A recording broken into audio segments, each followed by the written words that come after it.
Bismillahirrahmanirrahim. Waltakum minkum ummatun yad'una ilal khairi wa ya'muruna bil ma'rufi wa yanhauna 'anil munkar. Assalamualaikum warahmatullahi wabarakatuh. Demikian Nabi SAW ketika ditanya, mana amalan paling utama? Ya, sekalian rahmatullahi Allah subhanahu wa ta'ala, beda-beda kan? Beda-beda. Dan ini sekali lagi sekalian bukan urutan, tapi ini semua kemuliaan. Nah, kalau kita lihat di sini, ibadah fisik yang paling terbaik adalah ibadah sholat, dan ibadah sholat terbaik adalah menjaga waktunya. Karena itu dipatok di surah An-Nisa, inna sholata kanat alal mu'minina kitaban mawquta. Sesungguhnya ya, salat itu sudah ditentukan waktunya. Ya. Kalau sama Allah saja kita tidak bisa disiplin ya ikhwan, lalu kepada siapa bisa kita terikat? Kalau sama Allah saja kita tidak patuh dalam mengatur waktu, lalu waktu mana yang kita bisa taati? Nah, namun coba lihat sekalian, ketika nanti Rasulullah SAW diajarkan tentang mawaqit as-shalah, tentang waktu salat, Jibril itu berulang-ulang datang sama Nabi. Nabi datangi Jibril setiap waktu salat, Nabi datangi awal waktu. Ya, kalau satu hadis saja kita dapat ya awalnya, tapi Nabi mengajari akhir waktu. Jibril datang di akhir waktu. Ini menunjukkan bahwa Nabi diberitahu, inilah awalnya aku datang, dan itu saya datang nanti di akhirnya. Ada waktu awal, ada waktu akhir, dan selama ini dikerja as-salatu ala waktiha, maka ini masuk pada kategori dicintai oleh Allah SWT. Maka salah satu bentuk perhatian kita dengan ukuran haknya Allah adalah salat. Sedangkan yang kedua di sini, hak makhluk yang patut kita jadikan prioritas adalah hak sesudah haknya Allah, adalah haknya orang tua. Birrul walidain. Itu kalau kita menemukan, kata Abdullah ibnu Abbas, ada 3 ayat yang selalu berpasangan. 1, aqimis shalah wa atuz zakah. Itu ditemukan 27 kali berpasangan dalam Al-Quran. Ya. Yang kedua disebutkan wa'budullah wa bil walidaini ihsana. Wa'budullah wa la tusyriku bihi wa bil walidaini ihsana. Wa qadara rabbuka alla ta'budu illa iyyah wa bil walidaini ihsan. Wa wassaynal insan biwalidayhi hamalathu ummuh. Jadi Allah Subhanahu wa taala selalu gandengkan hak Allah, hak makhluk. Hak Allah, hak makhluk. Siapa makhluk di sini? Birrul walidain. Jadi orang tua adalah makhluk yang Allah letakkan pada posisi tertinggi. Ya. Di An-Nisa itu di ayat 36 Allah menyebutkan 10 urutan kebaikan.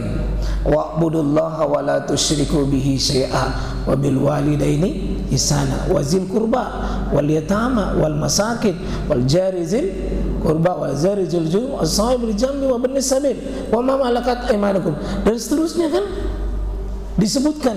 Maka sesudah hak Allah sebagai vertikal, haknya manusia yakni birrul walidain. Apalagi yang ketiga, haknya agama ini. Apa haknya agama ini? Summa qal al jihadu fi sabilillah. Jadi benteng pertahanannya agama ini supaya tidak dirusak, itu jihad. Jadi membicarakan tentang jihad itu bukan teroris. Membicarakan tentang jihad adalah amanah Nabi. membicarakan tentang jihad itu maunya Quran. Membicarakan tentang jihad, tidak ada orang yang perlu takut. Tak perlu, karena dalam Islam jihad pun punya adab, punya akhlak. Dia mesti dibicarakan. Dan ini sekalian sebagian orang mau cabut ini. Jangan lagi bicara tentang jihad, itu radikal, itu teroris. Maka berapa memang nanti hadis-hadis Nabi yang mau dicabut. Sebagian kitab itu tidak dibahas itu kalau ini mau dicabut. Ya, makanya sekalian rahmati oleh Allah. Coba lihat, bagaimana kata Abdullah Mas'ud di sini? Qala haddatsani bihinna walau sekiranya tadattuhu lazadani. Sekiranya aku tambah lagi pertanyaanku, ya seandainya aku tambah lagi pertanyaanku, ya pasti Nabi memberikan lagi jawaban di belakangnya. Tapi natan tamis sudah deh 3 mi. Ya, seandainya dia mau bertanya lagi, pasti ada lagi jawaban. Karena ini bukan jawaban, sekalian. Saya pernah cari-cari yang begini, sekalian. Saya menemukan kurang lebih 40 jawaban-jawabannya Nabi dengan redaksi yang berbeda-beda.